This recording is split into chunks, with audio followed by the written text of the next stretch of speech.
We have just some practical things to kind of cover in the beginning anyway, so we'll go through those, and if people jump in as we continue on, just ignore the little bleeps as we go through. All right, so just to double check everybody's in the right classroom, that you're here for the right reason. Today's talk is the first in a 3-part series called Pandemic Life. And today's topic is about mental health and coping during a pandemic.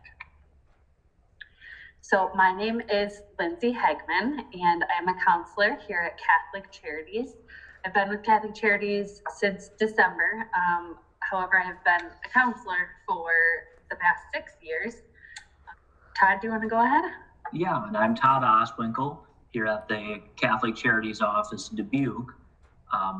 I've been a counselor with Catholic Charities for about 6 years now. Overall, my career, I've been a counselor for right around 13. We are going to try to keep this timely. First of all, we all have short attention spans. We don't want to talk about this all night. So we are going to try to keep it between 30 and 40 minutes. This is a lot of topic for that amount of time, and so we're probably not going to cover maybe all of your questions or everything you were hoping to learn, and I apologize for that, but I want to let you know that we will have some resources for you. We also are going to have 2 more follow-ups to this, where we're going to talk about kind of how to get some more help if this wasn't enough. And you can always reach out to us with specific questions afterwards so that we can address those.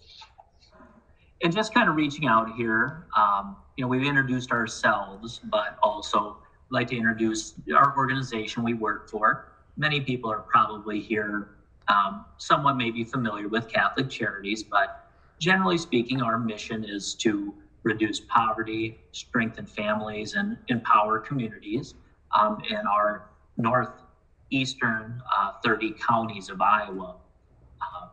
A lot of the areas we focus on is families, seniors, and adults with disabilities needing affordable housing.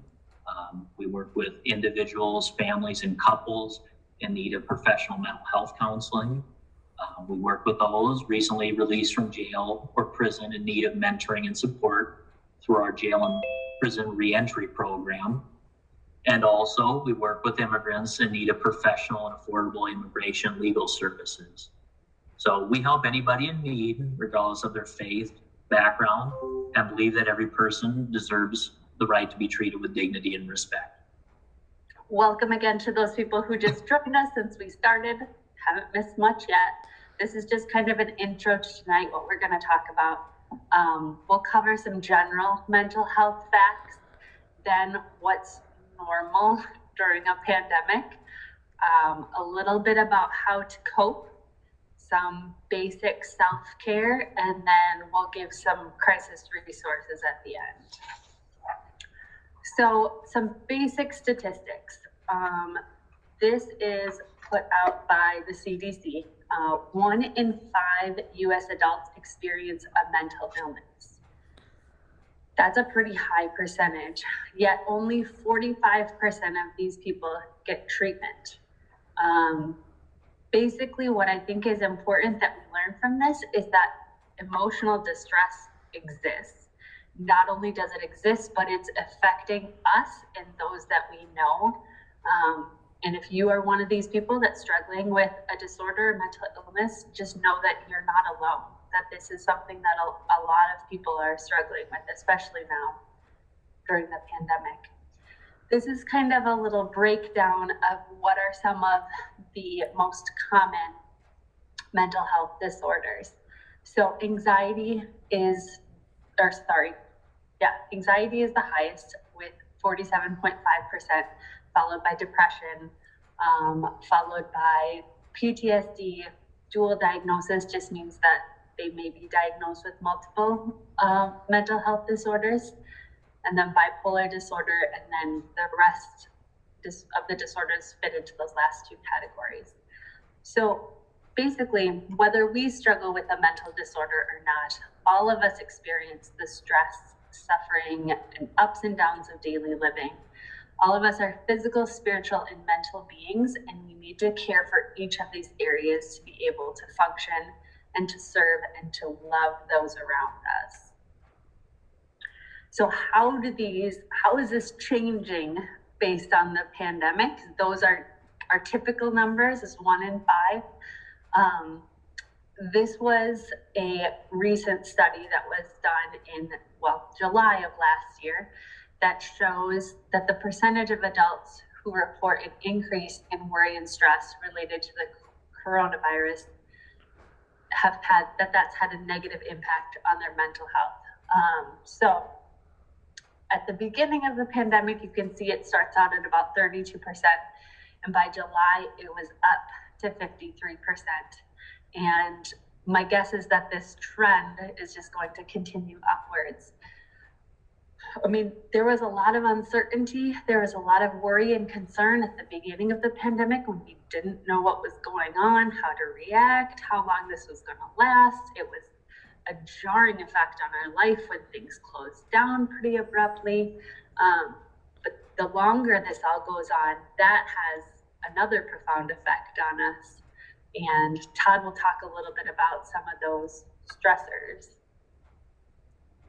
So kind of covered here is, what is stressing us? And the pandemic started to introduce a lot of things that many of us, entire generations, almost a century since the last major health crisis of this country in such a magnitude, we started, actually not being able to visit our families very much.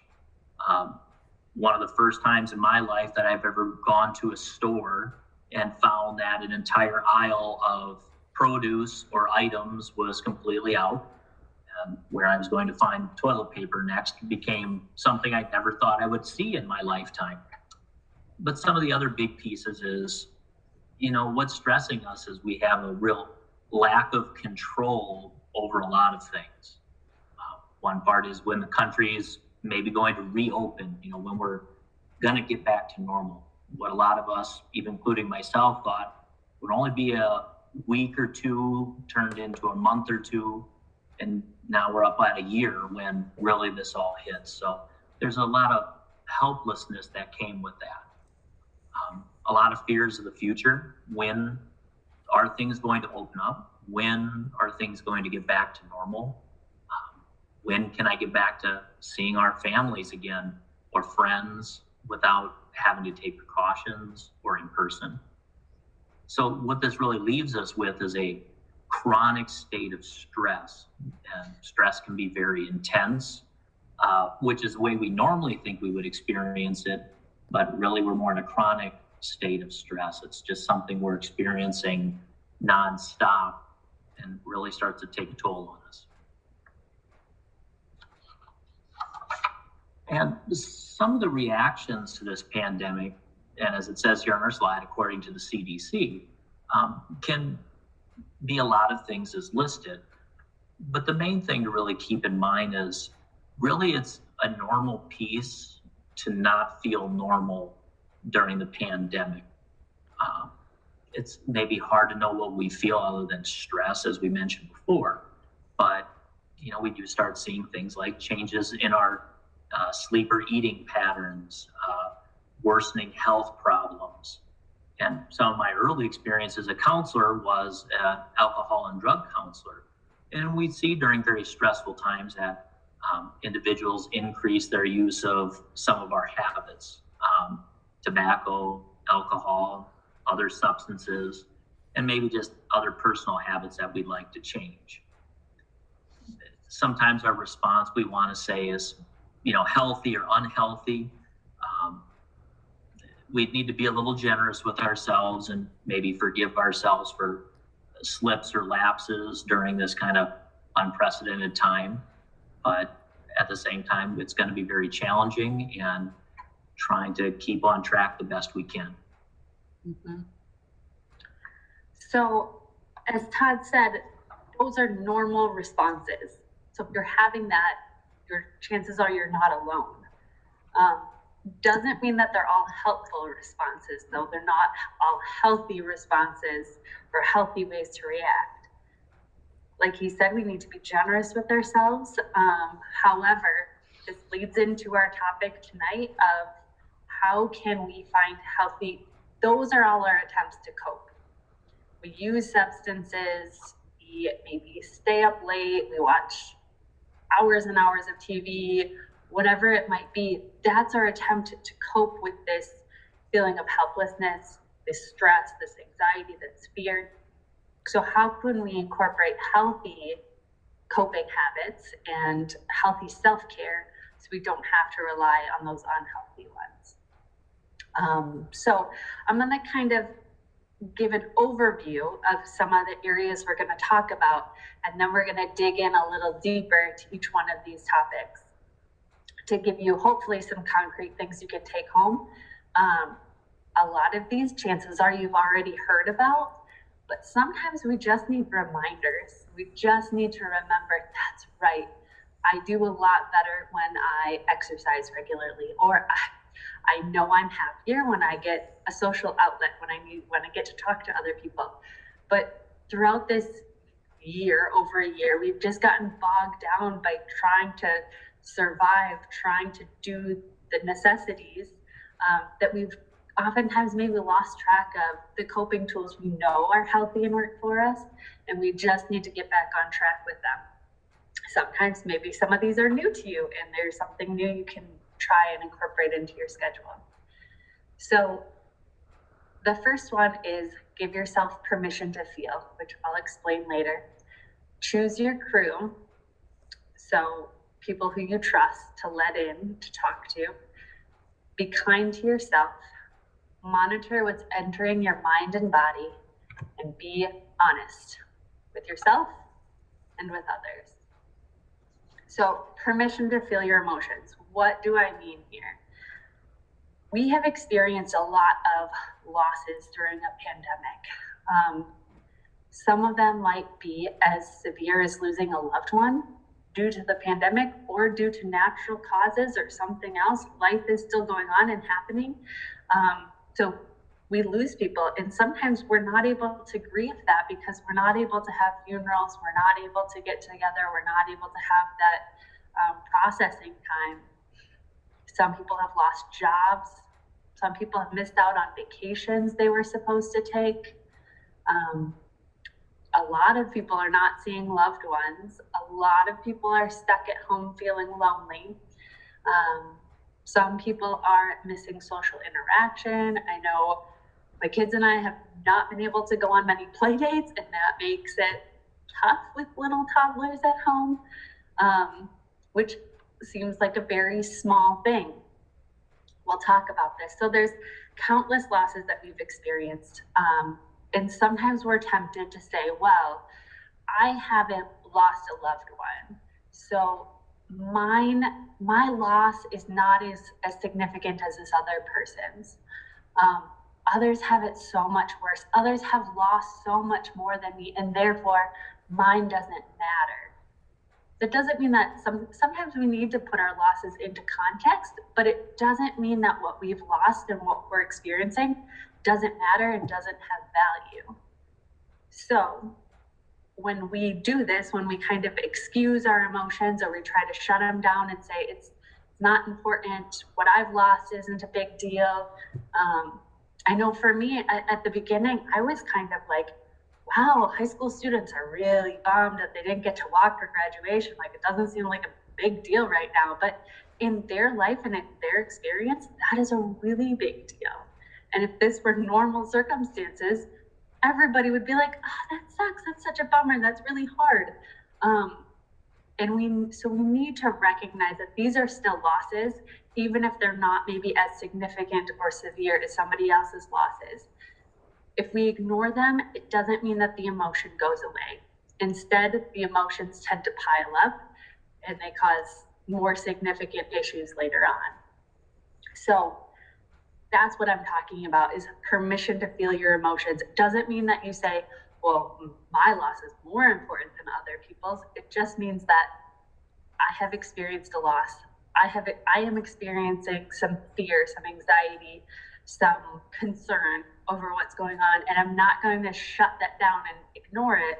I'm going to acknowledge it. So we need to give ourselves permission to make time for self-care that works for you. I know as a mom, this can be really hard for me because I feel like I'm taking care of other people all the time.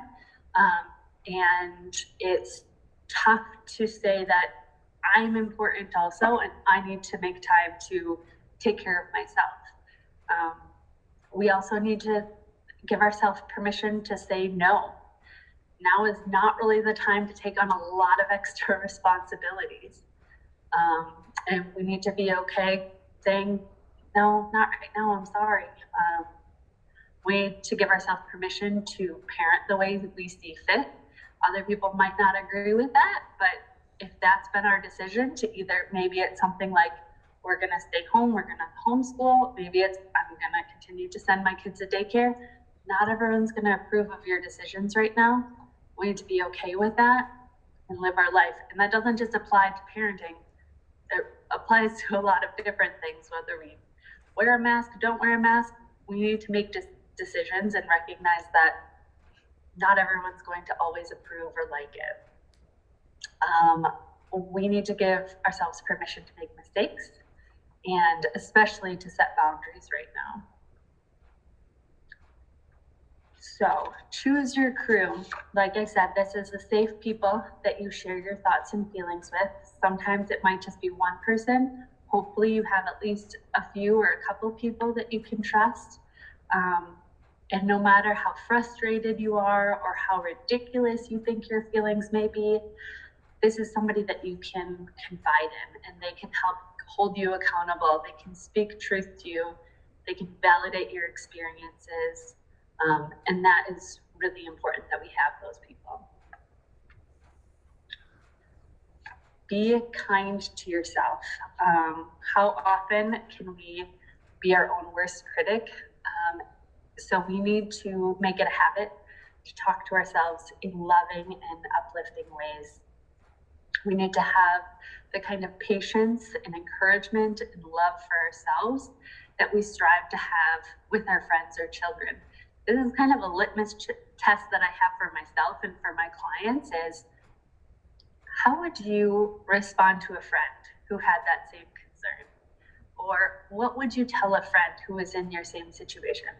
Oftentimes, we are so much more caring and generous and patient with someone else than we are with ourselves.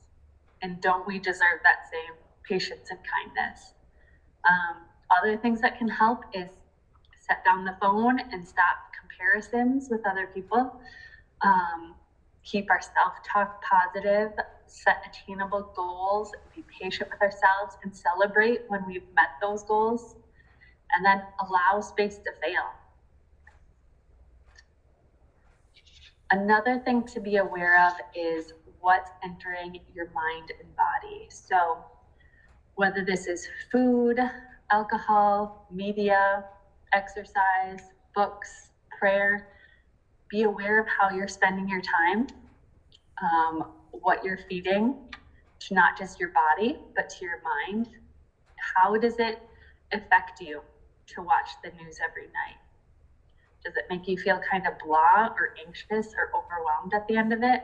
If it does, is there another way to learn what you need to learn? Is there maybe a brief email that you can get once a week that summarizes, here's the highlights of what's going on in the world, and maybe that's all you really need to know.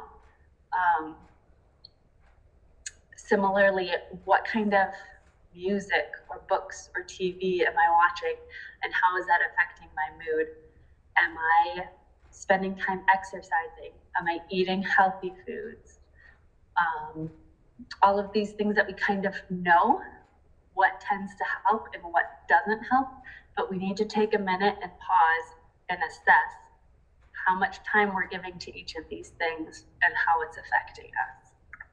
And one of probably the most important things along the way there too, sorry to throw you off there for a moment, Lindsay, is that with the pandemic, the news has really played a strong role in keeping us informed, but also it's kind of been a tidal wave this entire time about, keeping some things very at the foreground. So talking about what we're taking in, such an important thing that, sometimes we need to create a little space from certain forms of media because it's just participating and overwhelming us. Stress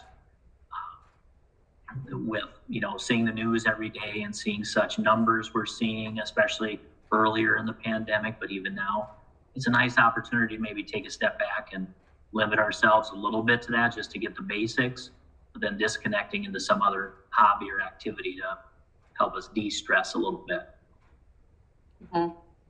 Almost every news source right now tends to be very emotional, and it's hard to watch something emotional or watch somebody else get really geared up and passionate about something and not take that on yourself, whether it's positive or negative, which in the news's case, more often than not, it's negative, because that's what gets people to click on it or to watch it. And so absolutely, we need to just be aware of how that makes us feel at the end of it.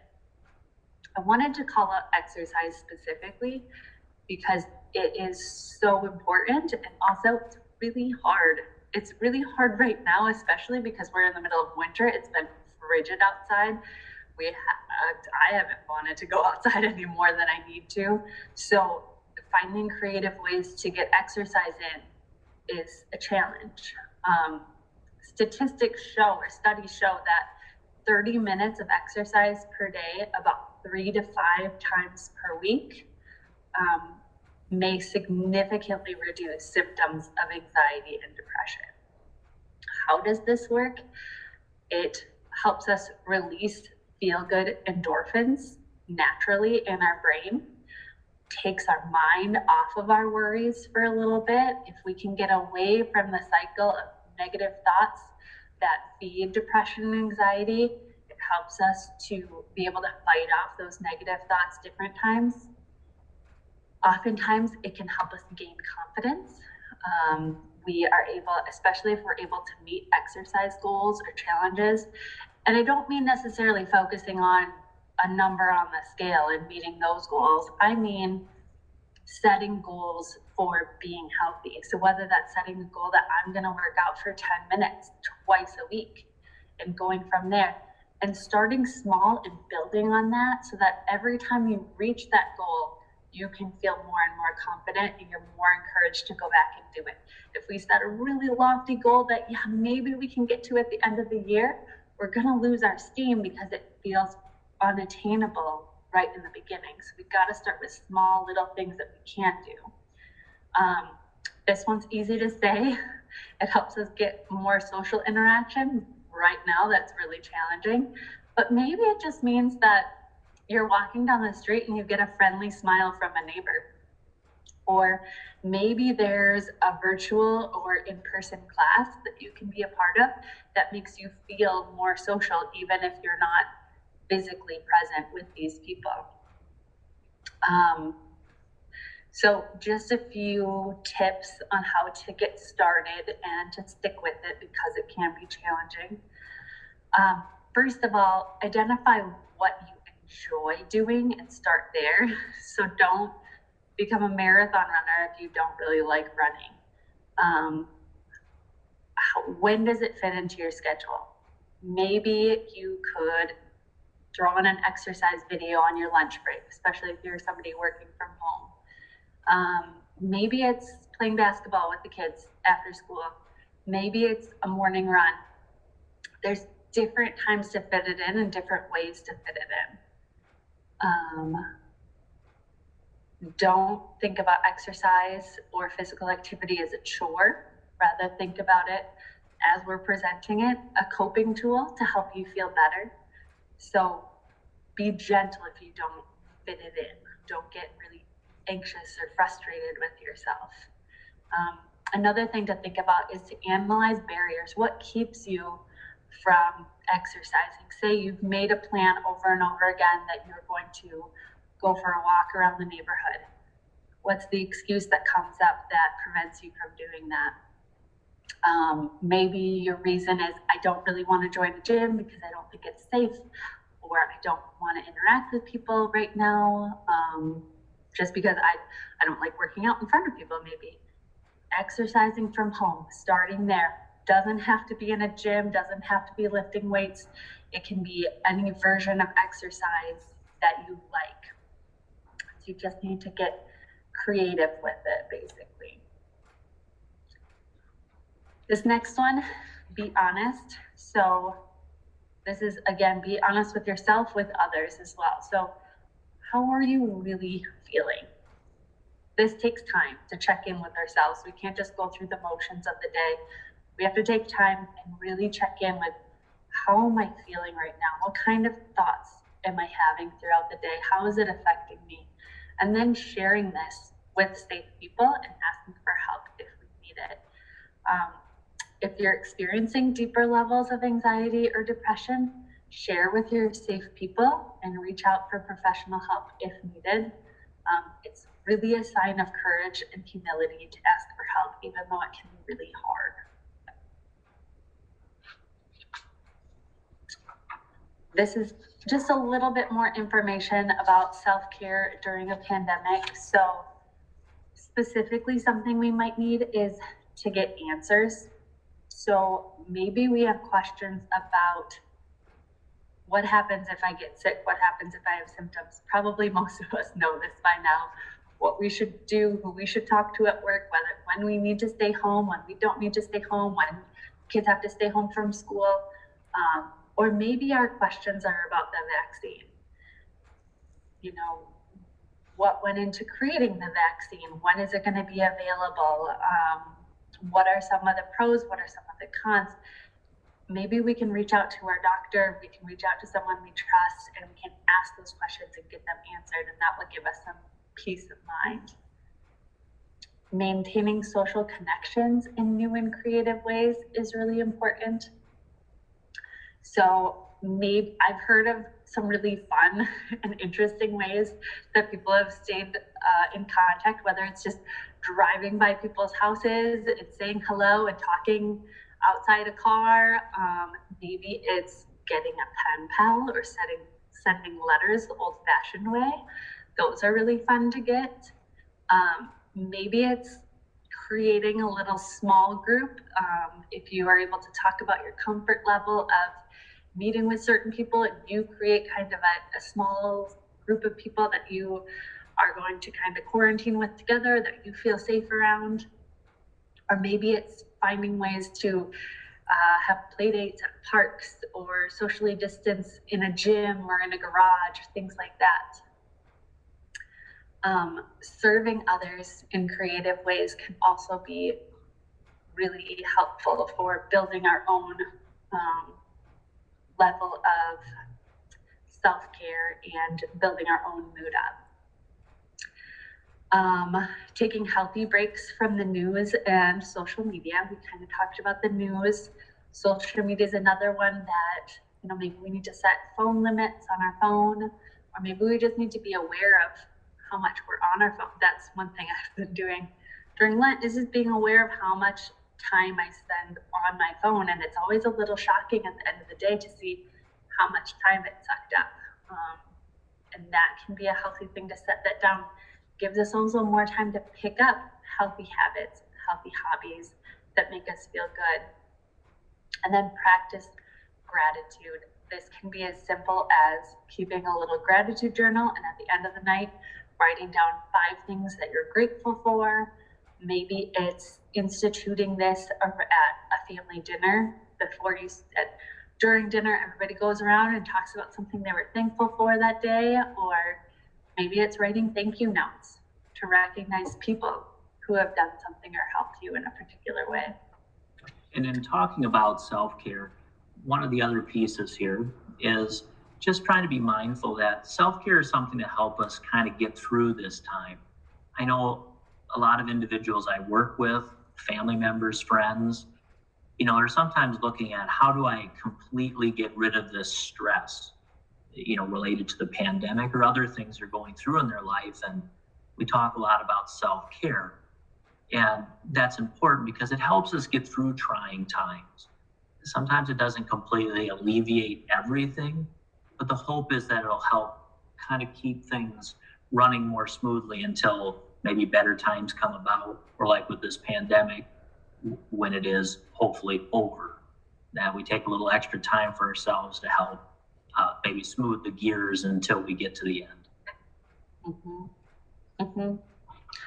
Great point. So with that in mind, here are some of the different areas that you can think about for your own self-care.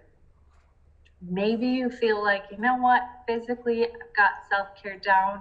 I know I have a lot of clients who they exercise 5 times a week, which is awesome, but they're still feeling this anxiety, they're still feeling this depression.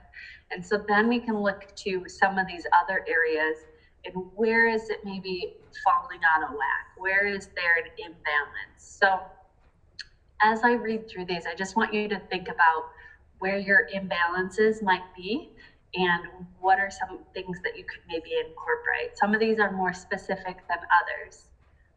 So physical, we need to think about healthy sleep patterns. So that means not just getting enough sleep, but if we can, staying on a sleep cycle that is going to bed at a routine, waking up at about the same time so that our body can adjust to that. Healthy food, deep breathing, exercise, stretching, all things that help keep our physical body in healthy self-care. Emotional, so giving ourselves, I've mentioned reflecting a lot throughout this, giving ourselves time to think about how we're feeling, what's going on, just kind of check in with ourselves. Maybe we realize that there's something or someone we need to forgive. We need to have that self-compassion, that gratitude, manage stress, all these things we've already discussed. Socially, maybe it's reaching out, asking for help. Maybe it's having that support system. Maybe it's making time to get together, have those connections, either virtually or in person. Or maybe it's setting healthy boundaries. Maybe there's somebody who is taking up too much time, too much energy that we need to set healthy boundaries with to respect ourselves and to respect them. And then spiritually, do we have a balance? Are we incorporating things like prayer or silence, reading scripture, journaling, spiritual reading, or maybe praise and worship music is something that helps us. 4 more areas to consider are personal. What is your personal enrichment? What are some of your goals there? What are some of the things that you do just for you? Are there hobbies that you have wanted to do or that you haven't made time for? So maybe that's taking on a new hobby. Maybe that's picking up an old hobby. Getting to know yourself, your personal identity, and honoring your true self. So taking time to kind of reconnect with who you are, what your interests are, what you like, what you don't like. Healthy space, meaning that we try to create as safe a place as we can, our own little bubble that we feel comfortable in. Healthy living environment, security and stability, organized space. For most of us, this one might feel a little threatened right now, and that's something to be aware of and to see what can I control, what can I not control, and if it is something that we can control, what can I do about it? Financial, so do I need to save a little more? Do I need to budget and just be more aware of my finances? How can I manage my money wisely so that I control it and it doesn't control me and it doesn't overwhelm me? Maybe we've been really, really tight with our money and we need to spend a little money on something like starting a new hobby. If it means investing a little bit of money in a guitar because we've always wanted to learn how to play guitar, if that's something that we have the money for and we can invest in, maybe that's something to consider. And then paying bills, something that can put us at ease that anxiety. And then at work, things like time management, work boundaries, making sure that we leave work at work and have that home time, even if we're working from home. trying to create a positive workplace. Maybe it's learning more so that we feel more confident in our job, and making time for breaks so that we're not multitasking over our lunch break, but that we're actually taking time for ourselves to kind of rejuvenate during those times. So if you go ahead. Oh, that's okay. Well, just with the unhelpful habits, one thing I like to think about is what types of activities cause more negativity or burnout in our lives, and what things can be reduced or removed. One thing I've noticed in my time, especially when I worked in addictions counseling, is a lot of times consumption is one of the biggest things. Whether or not what we're doing, are we taking in a lot of things? We talk about news or social media, alcohol, drugs, sometimes complaining or listening to other people's negativities, and sometimes our worst case scenario thinking. So a lot of times we're either in the process of doing something negative or taking in things and using them up. Because unfortunately, I wish it did, but all my Netflix series ran out, and all my movies I've already watched, and all those books I've already read, well, because I've consumed them all already. So then I turn to things that are not so helpful, eating a little bit too much, or so on. So finding some other things that, help us avoid some of the unhelpful habits. In the chat, if people are willing to do this, is kind of taking a little poll, hopefully anonymously, is, what's something you think is stealing some of your joy and causing more negativity? And if people feel willing to share one of those things, what's an unhelpful habit that keeps kind of coming back? I'll out myself. Mine's eating. Oh, geez. When I'm stressed, my first unhelpful habit is eating too much. Binge eating. Right there with you.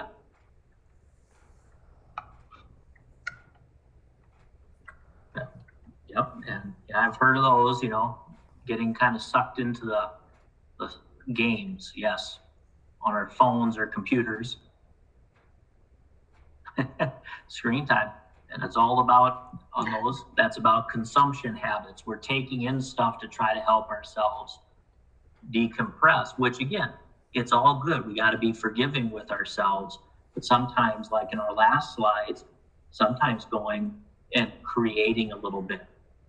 Unfortunately, it's eating, but actually cooking a good meal or doing something for your neighbor that's safe during the pandemic, or working on a project, because those are hard to do because we're actually creating versus consuming and trying to do something positive than maybe getting stuck in something, unhelpful or negative. Online shopping. Again, a little bit of that's okay, too much. So sorry, Lindsay, I jumped in there. So now I'm going to ask you, thank you for contributing. Now I'm going to ask you to self-reflect for a little bit and think about, based on what we've said, based on what you know about yourself, what are 3 new self-care or old that you need to kind of rejuvenate self-care activities that you want to start or reintroduce into your schedule? And then who is your accountability partner? Again, if you feel comfortable sharing, this is something you can type into the chat. I want you to make sure that you have these in your own head, that you have 3 of them. If you want to share one or none, that's totally fine. I will share some of mine, but I know that I do so much better when I'm on a regular exercise routine.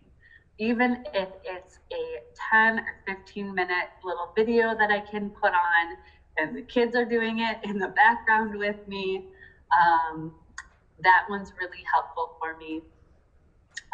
Meal planning and eating healthy is another thing that I want to institute and I'm working on instituting. Meal planning for me it's anxiety provoking to get to the end of the day and think, what are we eating?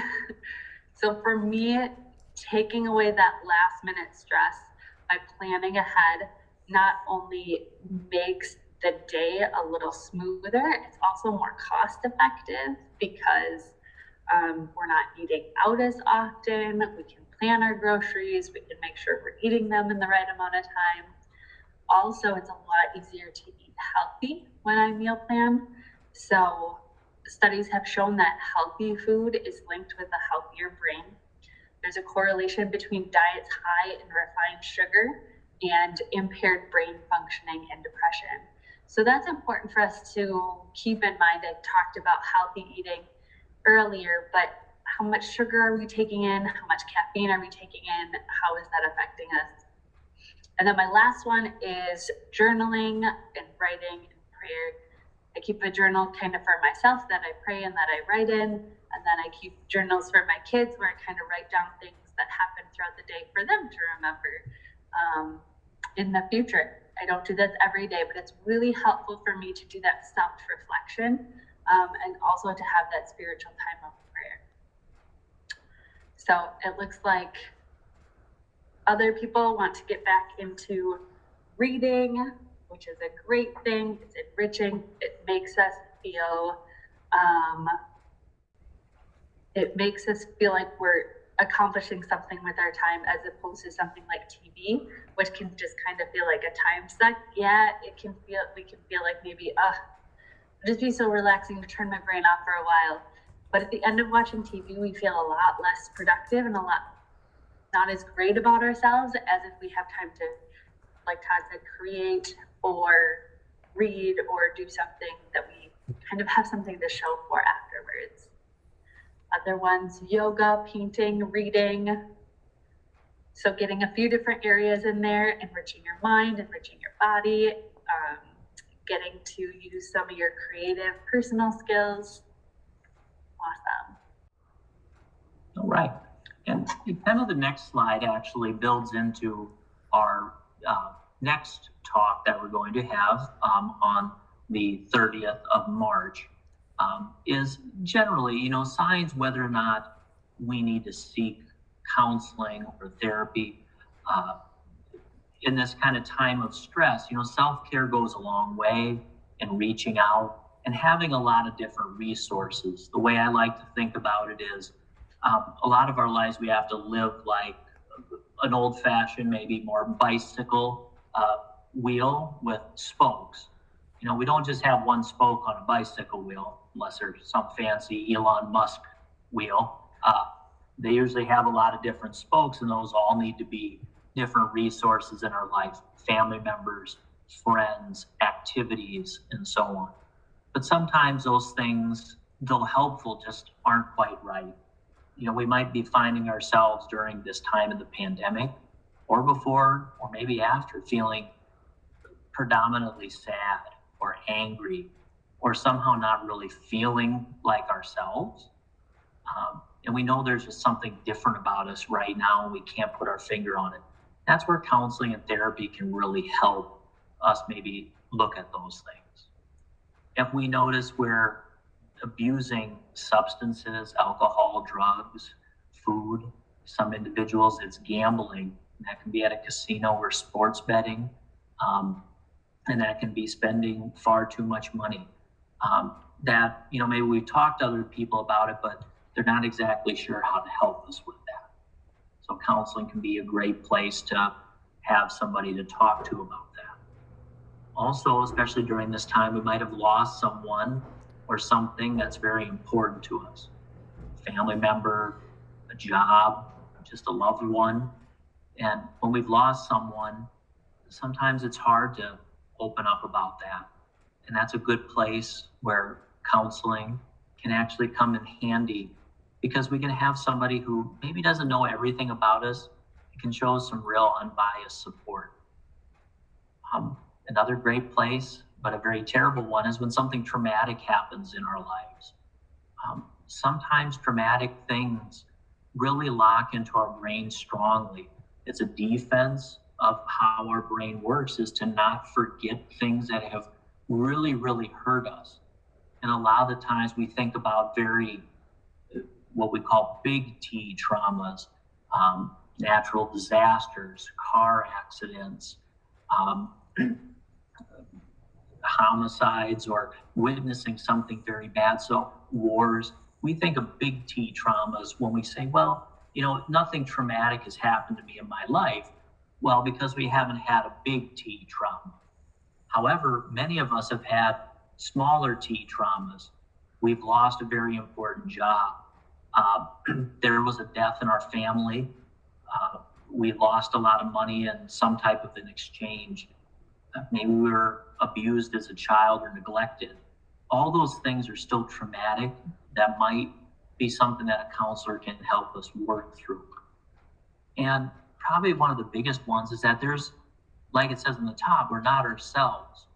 And we find we can't do the things we normally like to do, either because we feel anxious and can't commit to doing them, we're worried about bad outcomes, we don't hardly have the energy to maybe face them, we're feeling somewhat depressed or de-energized.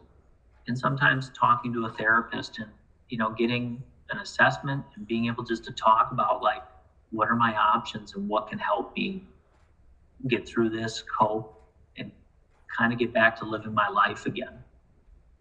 So great places if we need to look for support.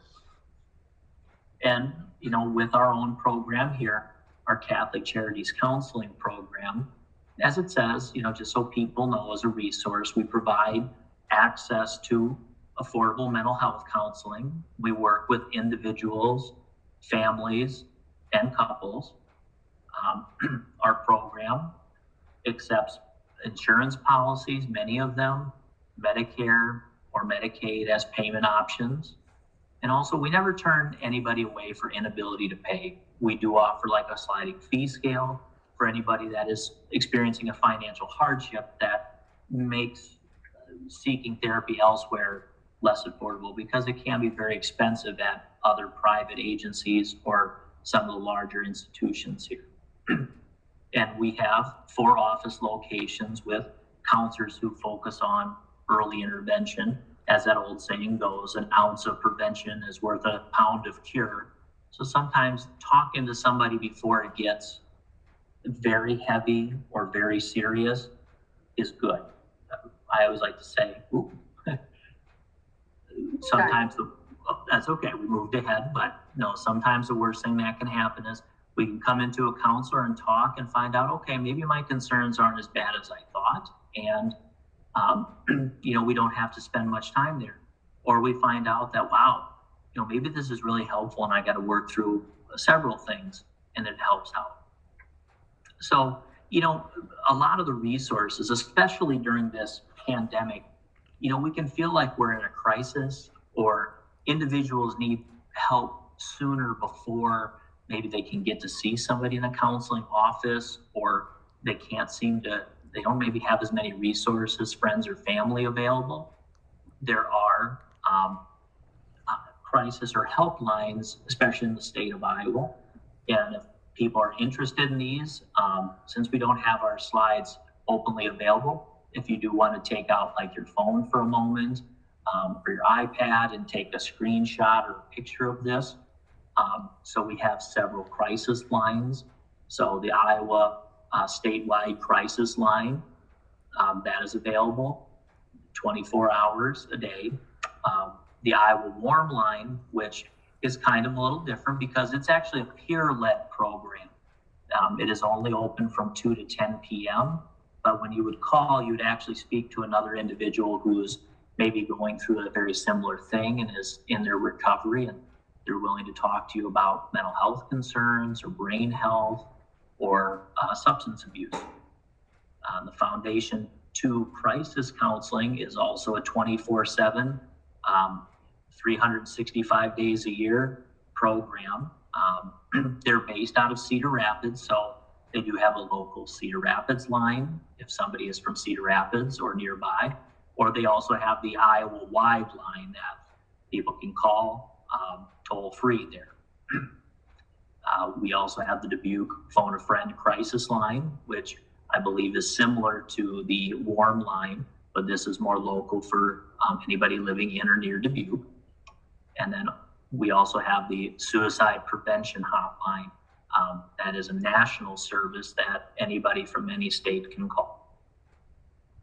Thank you, Todd. So I just wanted to go back to quick what Todd was talking about as far as sometimes what we presented tonight isn't quite enough in whether it's yourself or someone else might need professional help and might need to see a counselor. And that's what our next topic is for our next presentation, is how to know when you or a loved one, somebody that you're close to, may need counseling. So we'll talk about signs to look for. We'll talk about maybe how to have those conversations, and our last one will be a little bit about what to expect from that experience in counseling, so you can feel prepared, so there's less of a barrier to seeking the help that you need. With that being said, we've got some references here just so that you know where some of those things that we talked about tonight came from. And while those are up there, I'd just like to offer, if anyone has any questions, you can go ahead and unmute yourself and feel free to ask those questions now.